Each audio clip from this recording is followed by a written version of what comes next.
Le choix qui change toute la vie est une succession de décisions, et chaque choix que nous faisons façonne notre destinée. Il y a des chemins faciles, tentants et larges, et il y a des voies plus étroites, plus exigeantes, mais infiniment plus précieuses. Quelle route choisis-tu aujourd'hui? Je veux te parler d'un message puissant, une vérité qui peut transformer ta vie. Matthieu chapitre 7 versets 13 à 14. Verset du jour. Matthieu chapitre 7 versets 13 à 14. Entrez par la porte étroite, car large est la porte, facile est le chemin qui mène à sa propre perte, et nombreux sont ceux qui s'y engagent. Mais combien étroite est la porte et difficile le chemin qui mène à la vie, peu nombreux sont ceux qui les trouvent.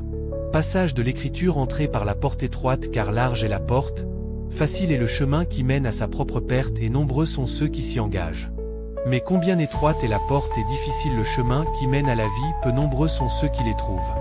Voir aussi Luc chapitre 6 versets 43 à 44. Matthieu chapitre 7 versets 13 à 14. Méditation. La porte étroite. Qu'est-ce qui est le plus facile? Te prélasser sur ton canapé, ou faire une randonnée en montagne, engloutir une barre chocolatée, ou cuisiner un repas sain, se plaindre d'un problème, ou travailler avec diligence afin de le résoudre, économiser ton argent durement gagné, ou tout dépenser en une nuit. Ce n'est pas parce que quelque chose est facile que c'est ce qu'il y a de mieux.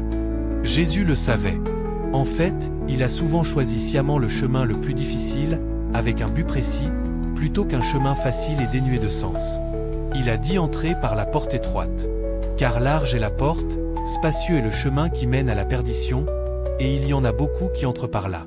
Mais étroite est la porte, resserré le chemin qui mène à la vie, et il y en a peu qui les trouvent. Matthieu 7 13 à 14. Louis Ségon. Bien que Jésus s'adresse au monde entier, son invitation est également exclusive. Parce que tous les chemins, toutes les religions et toutes les bonnes intentions ne mènent pas à Dieu.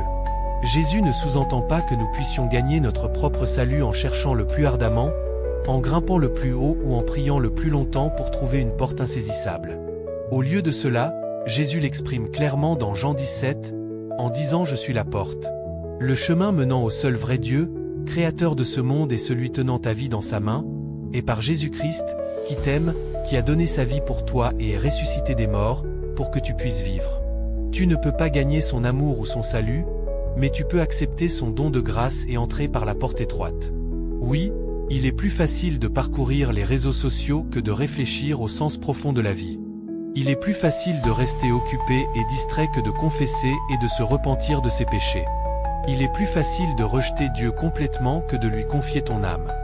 Mais le chemin le plus difficile en vaut la peine. La porte étroite mène à la vie, et il n'y a pas d'autre chemin que notre Sauveur, Jésus-Christ. Réflexion. Comment peux-tu aujourd'hui franchir la porte étroite? En étant gentil avec une personne qui ne l'est pas avec moi, en bénissant quelqu'un qui présente un besoin, en conviant quelqu'un à venir à l'église avec moi. Prière. Mon Dieu, je veux aider les gens à te trouver. Guide-moi s'il te plaît alors que je partage ton amour avec ceux qui m'entourent. Aide-moi à devenir un bon ambassadeur pour toi. Place-moi dans des situations lors desquelles je peux partager ta bonne nouvelle avec autrui. Je suis là pour te servir, Seigneur, envoie-moi où tu veux que j'aille. Dans le nom de Jésus, Amen. Le chemin de la facilité mène à la perdition, mais celui de la sagesse et de la foi mène à la vie. Ne laisse pas la distraction et les illusions du monde te détourner de ta véritable mission. Rejoins la communauté Bicomotivastar Inspire pour des inspirations quotidiennes qui t'aideront à rester sur le bon chemin. Abonne-vous dès maintenant et active la cloche pour ne rien manquer.